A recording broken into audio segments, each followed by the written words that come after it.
Hey everyone, welcome back to Chanakya. Today we're diving into a topic that's been making headlines and impacting millions of lives: the deadly flood that hit Bangladesh in 2024. This wasn't just any flood, it was one of the worst in recent history. But what really caused this devastating event? Stick around as we uncover the real reasons behind it. The immediate trigger first. Let's talk about the immediate trigger. Bangladesh experiences heavy monsoon rains every year, but in 2024, things went to the extreme. Unprecedented rainfall over a short period overwhelmed rivers and drainage systems, leading to widespread flooding. The Brahmaputra, Ganges, and Meghna rivers, which run through the heart of the country, swelled beyond their banks, submerging vast areas.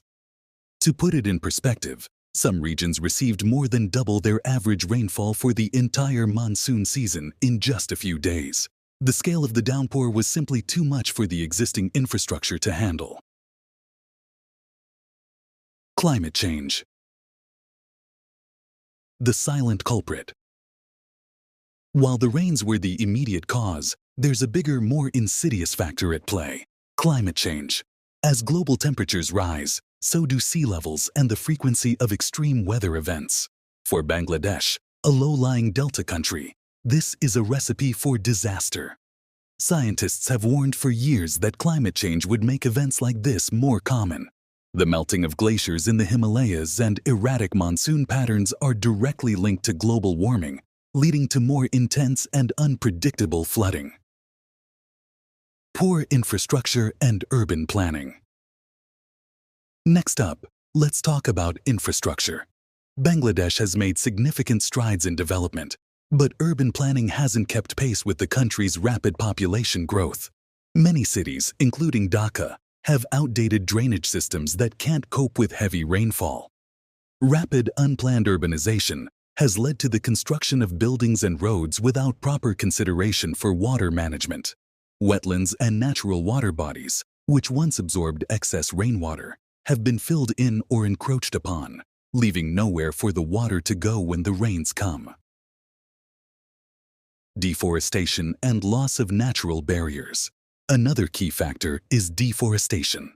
Bangladesh's forests, particularly in the hilly regions, have been significantly reduced due to agriculture, logging, and human settlement. These forests once acted as natural barriers, slowing down rainwater runoff and reducing the risk of floods. But with fewer trees, the water flows more quickly into rivers and urban areas, exacerbating the flooding. This loss of natural barriers is a significant contributor to the increased frequency and severity of floods in Bangladesh. International factors. The upstream effect. Bangladesh's geographical position also makes it vulnerable to upstream activities in neighboring countries. Dams, deforestation, and land use changes in India, Bhutan, and China can have a direct impact on the flow of rivers into Bangladesh.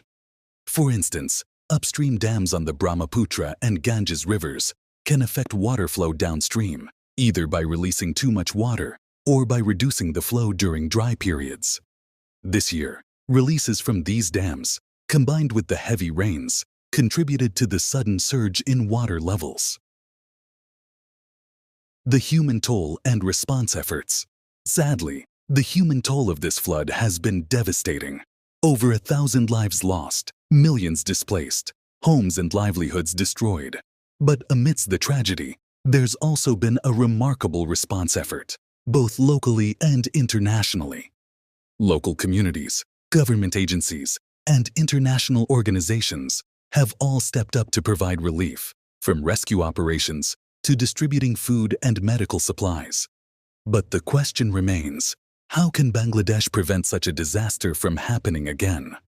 So, what can we take away from all this? The 2024 flood in Bangladesh was a perfect storm of natural and man-made factors. Climate change, poor infrastructure, deforestation, and international factors all played a role.